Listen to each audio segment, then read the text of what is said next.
dia, Paulo Moura, cientista político, 21 de julho de 2021. E a estratégia eleitoral que o presidente Bolsonaro usou em 2018 e o levou à vitória funcionará igualzinha em 2022? Ou será que o presidente Bolsonaro precisará de uma nova estratégia? Essa é a interrogação de fundo do meu vídeo de hoje. Mas antes de entrar no assunto, eu quero agradecer a você que está doando pelo Pix e pela conta bancária do canal. A sua doação ajuda a melhorar a estrutura do canal, ampliar o alcance dos meus vídeos. Lembrando que este é um canal que faz análise política com viés conservador, à luz da ciência política e da teoria da comunicação, em vídeos curtos. E se você ainda não se cadastrou no meu canal do Telegram, o Dextra by Paulo Moura, convido você a fazê-lo. Lá eu posto diariamente os links das notícias e análises do meu site, o dextra.jor.br, e logo cedinho da manhã os links dos vídeos aqui do canal. Por segurança, além do Telegram, criei um canal alternativo na cos.tv. Dextra Jornalismo é o meu canal lá na Cos TV. Inscreva-se no meu canal do Telegram e na cos.tv, que qualquer censura que eu sofra nas mídias sociais, nessas duas mídias você não perderá o contato comigo e com os meus conteúdos. Muito bem, gente. Eu já fiz um vídeo aqui no canal entregando para vocês ferramentas de planejamento de marketing político e de marketing eleitoral. Falei do conceito de posicionamento em marketing político. Vou colocar o link aqui em cima para vocês verem. Normalmente esses meus vídeos, vamos dizer assim, mais professorais, mais teóricos, têm menos audiência, embora o pessoal se sinta mais estimulado a doar pelo Pix para estes vídeos. Como eu não estou aqui apenas em busca de cliques e visualizações, o objetivo do canal é muitas vezes passar conhecimento para vocês adquirirem capacidade própria de fazer análise política. Vou seguir fazendo os dois tipos de vídeo. Os mais conjunturais, pontuais, analisando fatos da conjuntura corrente, ou esses vídeos mais didáticos. Hoje é um vídeo misto.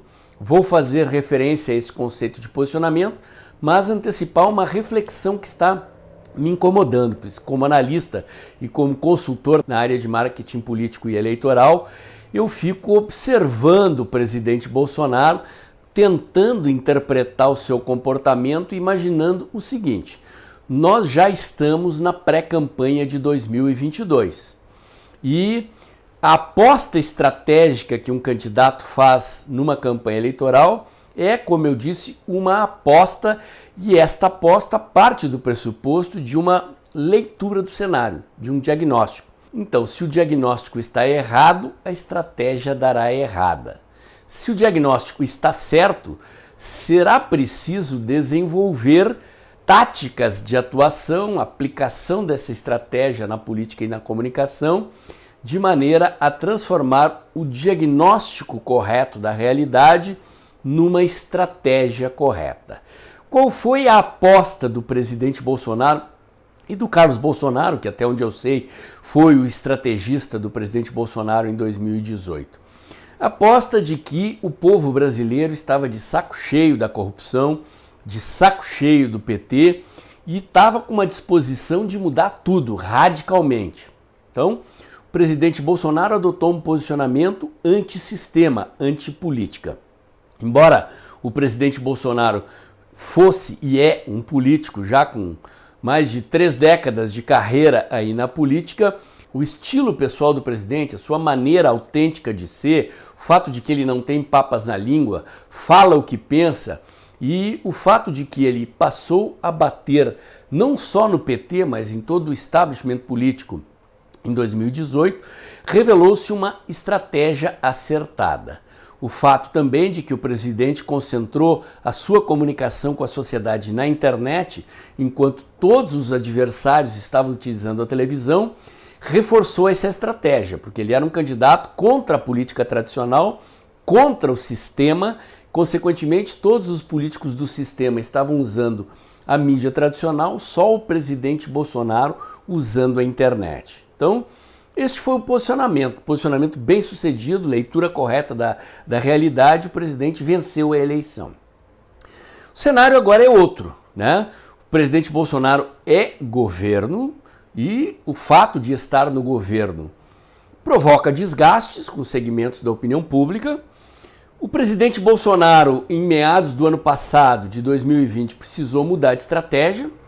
Então, teve duas estratégias ao longo do mandato do presidente. Uma primeira, que durou 1 ano e meio, que foi a estratégia antissistema, quer dizer, o presidente apostando em jogar as ruas contra o establishment, contra o Congresso, para aprovar as reformas, fazer valer o seu programa de governo.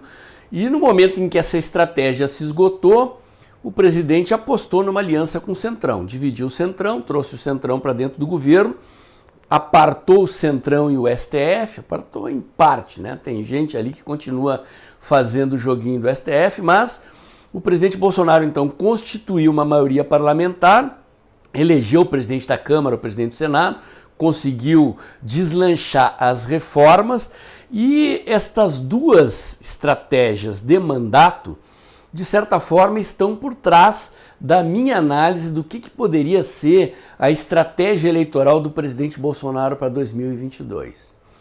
Tentar repetir a estratégia de 2018 ou tentar um novo posicionamento, um posicionamento híbrido, que implicaria em tentar ressuscitar, continuar mantendo esse discurso antissistema, esse discurso antipolítica, mesmo estando no poder, mesmo estando aliado do Centrão e precisando muitas vezes do apoio do Centrão para aprovar reformas e principalmente para impedir que a oposição aprove o impeachment no Congresso. Então, são estratégias que geram tensão, porque se o presidente resolver reeditar a estratégia de 2018, ele precisará continuar batendo no STF, no TSE, no establishment político como um todo e inclusive no Centrão, que é aliado dele, está dentro do governo. Então, existe um elemento de tensão política aqui, porque quem define se o impeachment do presidente será posto em tramitação ou não são políticos do Centrão. A hora que eles decidirem que vão implantar o impeachment, vão botar o impeachment para tramitar, o impeachment entra em tramitação. Então, até agora o Arthur Lira está segurando. O vice do Arthur Lira, o deputado Marcelo Ramos, por exemplo, já se declarou de oposição e mandou pedir, desarquivar aí os pedidos de impeachment que o Lira mantém na gaveta para analisar e ver se bota para tramitar. Temos a CPI acontecendo também, o presidente bate na CPI, mas este é o grande dilema, tá? Por quê? O marketing tradicional, eu já disse isso aqui em vários vídeos, para quem acompanha o canal sabe, ele tem um pressuposto diferente do marketing digital na política. O marketing tradicional, ele parte do pressuposto de que você faz pesquisas de opinião, você sente como é que a população está percebendo a política e os candidatos, e um marqueteiro, o Duda Mendonça da vida, o Nizam Guanais, o João Santana, esses marqueteiros tradicionais, vão lá e moldam o candidato, preparam um discurso, uma maneira do candidato se apresentar para a sociedade de tal maneira que ele possa agradar a maioria. Isso é o marketing tradicional. O marketing político digital, ele parte do pressuposto de que você precisa gerar engajamento. E o que gera engajamento? O conflito, a polêmica, como é típico do presidente Bolsonaro.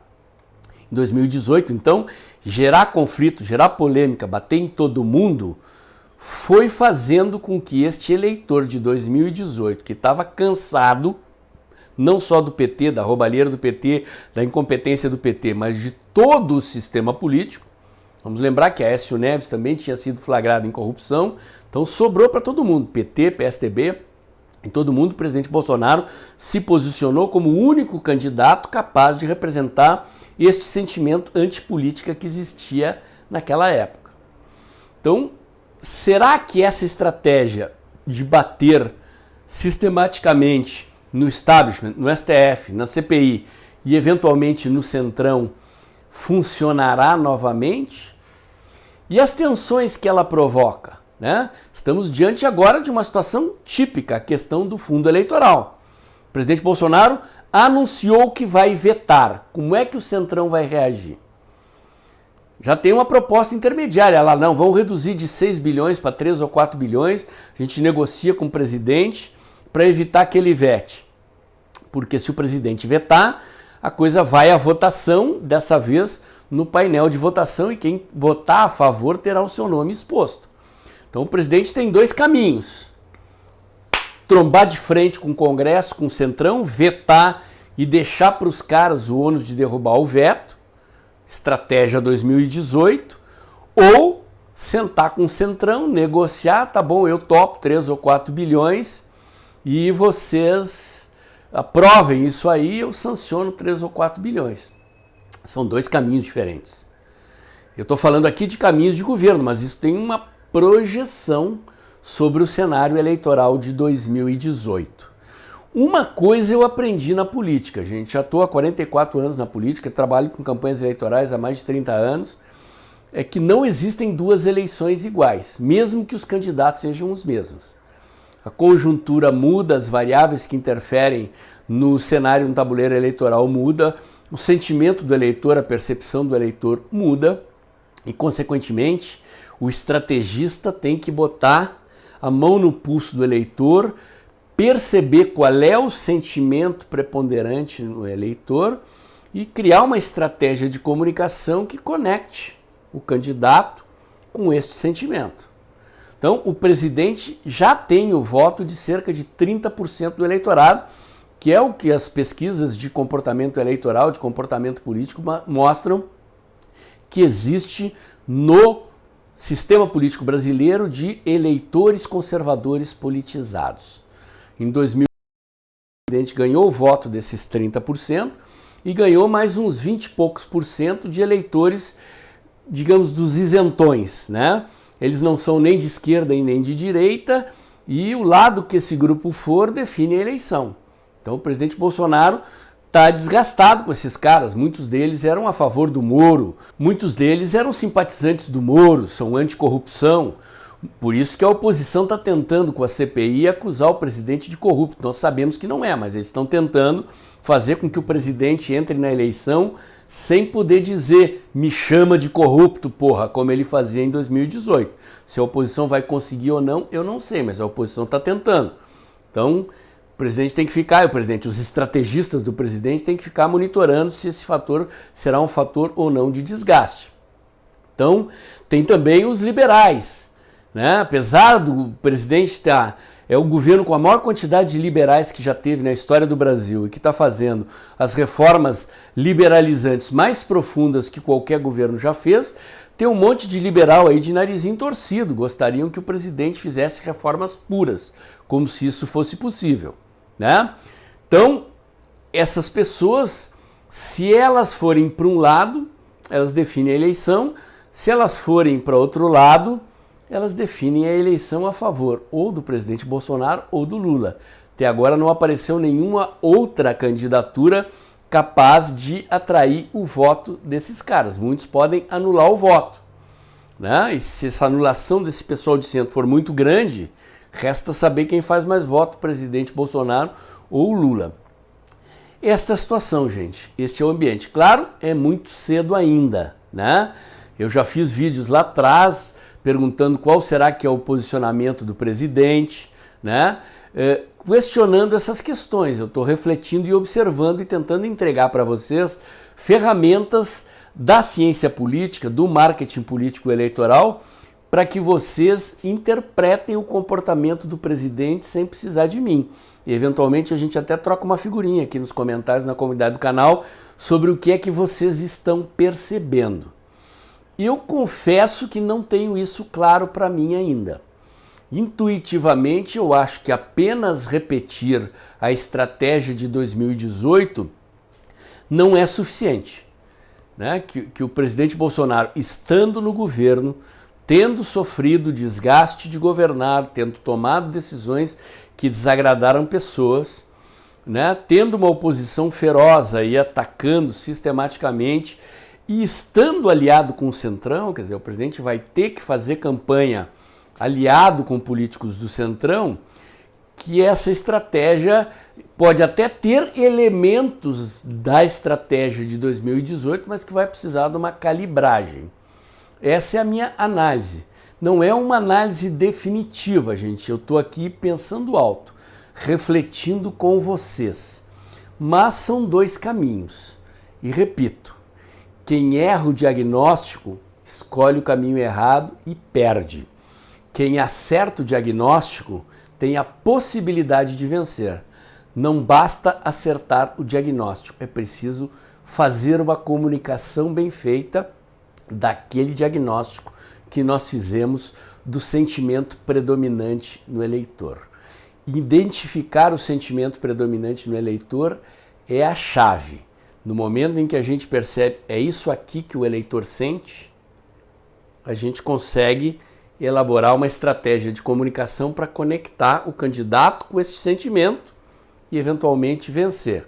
É claro que do lado de lá, né, tem que combinar com os russos, tem vida inteligente, tem estrategistas lá analisando o mesmo cenário, fazendo pesquisa, lendo o comportamento dos eleitores e tentando acertar do lado de lá. É assim que é o jogo, gente. Espero ter passado para vocês noções de como é que se planeja a comunicação de uma campanha eleitoral e as minhas inquietações e interrogações que vão sempre no sentido de esperar que o presidente acerte o diagnóstico e que os estrategistas políticos e de comunicação acertem a fórmula para se comunicar com a maioria dos eleitores e reeleger o presidente Bolsonaro em 2022.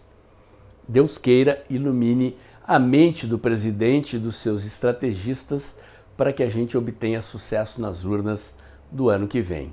O comentário de hoje era esse. Se você gostou, curte, comenta, compartilha, bota o dedãozinho lá, aperta o sininho para o YouTube avisar você quando tem vídeo novo no canal. Inscreva-se aqui no meu canal, inscreva-se também no Telegram e na cos.tv. E aproveita que o vídeo está terminando para não esquecer, assim que a vinhetinha passar, abre o aplicativo do seu banco e faz um Pix aí, ok? Até amanhã!